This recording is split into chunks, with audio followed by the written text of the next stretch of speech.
হযরত মুসা আলাইহিস সালাম একদিন আল্লাহর সাথে সাক্ষাৎ করার উদ্দেশ্যে তুর পাহাড়ের দিকে রওনা হলো। তুর পাহাড়ের উপরে স্বয়ং আল্লাহ তাআলা এক গায়েবী আওয়াজের মাধ্যমে মুসা আলাইহিস সালামের সাথে কথা শুরু করলো। মুসা আলাইহিস সালাম বললেন, হে আল্লাহ, আমি জানতে চাই জান্নাতে আমার সাথে কারা থাকবে। তখন আল্লাহ তাআলা বললেন, হে মুসা, এই বনি ইসরাইলের মধ্যে একজন কসাই বসবাস করে, যে তোমার সাথে সাথেই জান্নাতে যাবে এবং ওই কসাই তোমার সঙ্গেই থাকবে। তখন মুসা আলাইহিস সালাম বললেন, হে আল্লাহ, আমাকে তুমি একজন নবী বানিয়েছো।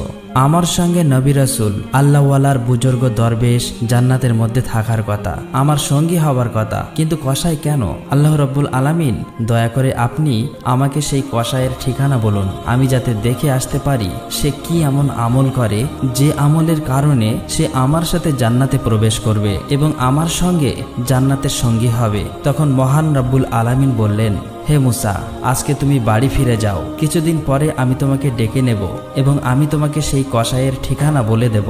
তখন মুসা আলাইহিস সালাম মহান রব্বুল আলামিনের এই কথা শোনার পরে বাড়ি ফিরে আসলেন। এইভাবে বেশ কিছুদিন অতিবাহিত হয়ে গেল। একদিন হযরত মুসা আলাইহিস সালাম কোথাও সফর করার উদ্দেশ্যে রওনা দিল। যখন তিনি রাস্তা দিয়ে যাচ্ছিলেন তখন দেখলেন একজন মহিলা কান্নারত অবস্থায় দাঁড়িয়ে আছে। মহিলাটি হযরত মুসা আলাইহিস সালামকে দেখা মাত্র তার কাছে আসলো এবং বলল, হে আল্লাহর নবী, হে আল্লাহর নবী মুসা, আপনি কি এখন আল্লাহর সাথে কথা বলার জন্য তুর পাহাড়ে যাচ্ছেন?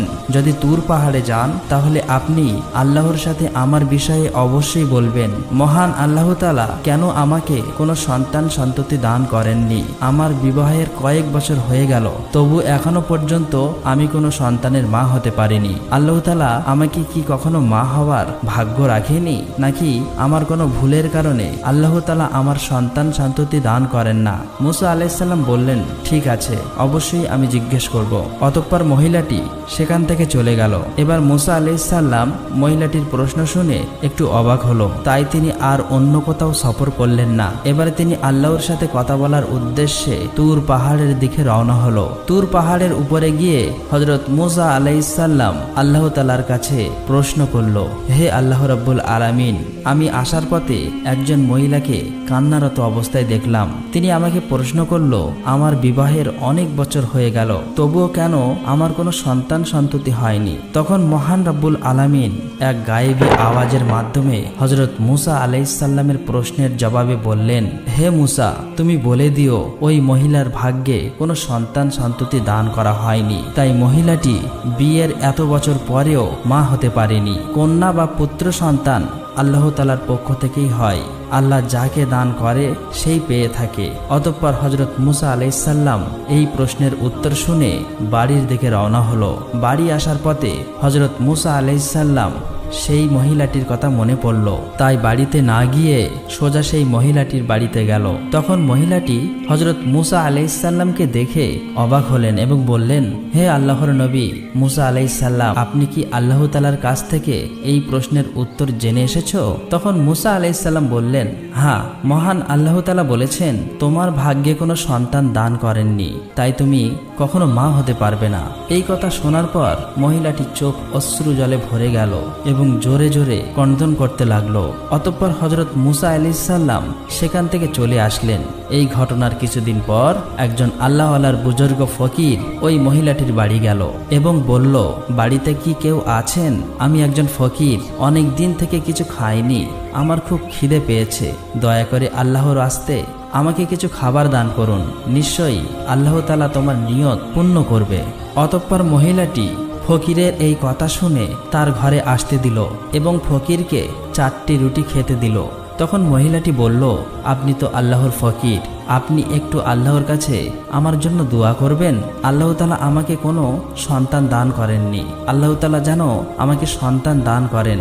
অতঃপর ফকিরটি রুটি খাবার পরে দোয়া করে সেখান থেকে চলে গেল। এদিকে এই ঘটনার প্রায় কিছু বছর হয়ে গেল। একদিন হঠাৎ হযরত মুসা আলাইহিস সালাম আবারও কোথাও সফর করছিলেন। হযরত মুসা আলাইহিস সালাম ওই মহিলাটির বাড়ির কাছ থেকে যাচ্ছিলেন। তখন হযরত মুসা আলাইহিস সালামের ওই মহিলার কথা মনে পড়ে গেল। এবার হযরত মুসা আলাইহিস সালাম তার বাড়ির কাছে গিয়ে দেখলো ওই মহিলাটি ছোট্ট সন্তান নিয়ে মনের আনন্দে খেলা করছে।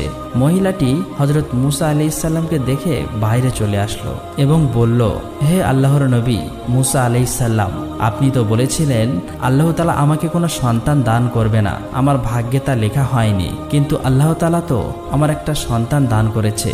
এটা শুনে হযরত মুসা আলাইহিস সালাম একটু অবাক হলেন এবং এই প্রশ্নের উত্তর জানার জন্য হযরত মুসা আলাইহিস সালাম তুর পাহাড়ের দিকে রওনা হলো। তুর পাহাড়ের উপরে গিয়ে হযরত মুসা আলাইহিস সালাম আল্লাহকে জিজ্ঞেস করলেন, হে আল্লাহ রাব্বুল আলামিন, আপনি তো বলেছিলেন ওই মহিলার ভাগ্যে কোনো সন্তান লেখা হয়নি, ওই মহিলার কোনো সন্তান হবে না, কিন্তু আজ আসার সময় দেখলাম ওই মহিলার সন্তান রয়েছে এবং সে তাকে পেয়ে খুব খুশি হয়েছে। এই ব্যাপারটি আমি বুঝতে পারিনি। অতঃপর মহান রব্বুল আলামিন এক গায়েবী আওয়াজের মাধ্যমে এই প্রশ্নের উত্তরে বললেন, হে মুসা, তুমি এই প্রশ্নের উত্তর জানতে চাও, তাহলে একটি থালায় মানুষের মাংস নিয়ে এসো, তারপর এই প্রশ্নের জবাব পাবে।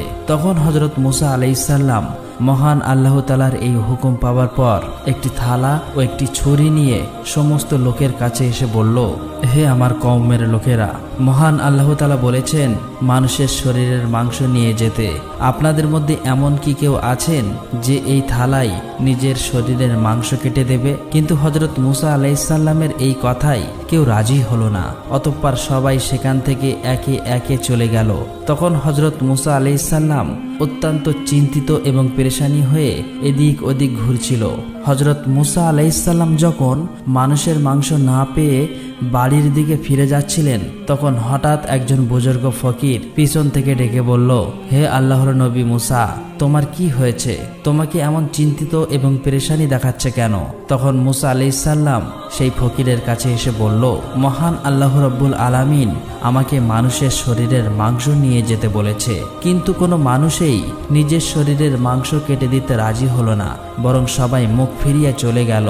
তখন বুজুর্গ ওই ফকির হযরত মুসা আলাইহিস সালামের মুখে এই কথা শোনা মাত্রই তার কাছ থেকে ছুরি নিয়ে নিজের শরীর থেকে একটু একটু মাংস কেটে হযরত মুসা আলাইহিস সালামের কাছে দিয়ে দিল এবং ওই বুজুর্গ ফকির সেখান থেকে চলে গেল।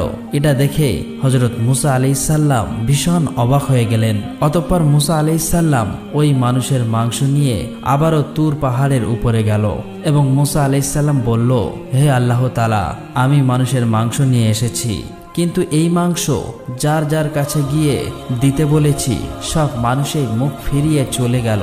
শুধুমাত্র একজন বুজুর্গ ফকির আল্লাহর নাম শোনা মাত্রই তার শরীরের মাংস কেটে আমার কাছে দিয়ে দিল। তখন মহান রব্বুল আলামিন এক গায়েবী আওয়াজের মাধ্যমে হযরত মুসা আলাইহিস সালামকে বললেন, হে মুসা, এই মাংসের জন্য সব মানুষের কাছে যাওয়া তো দরকার ছিল না, তুমি তো যথেষ্ট ছিলে। এর মাধ্যমে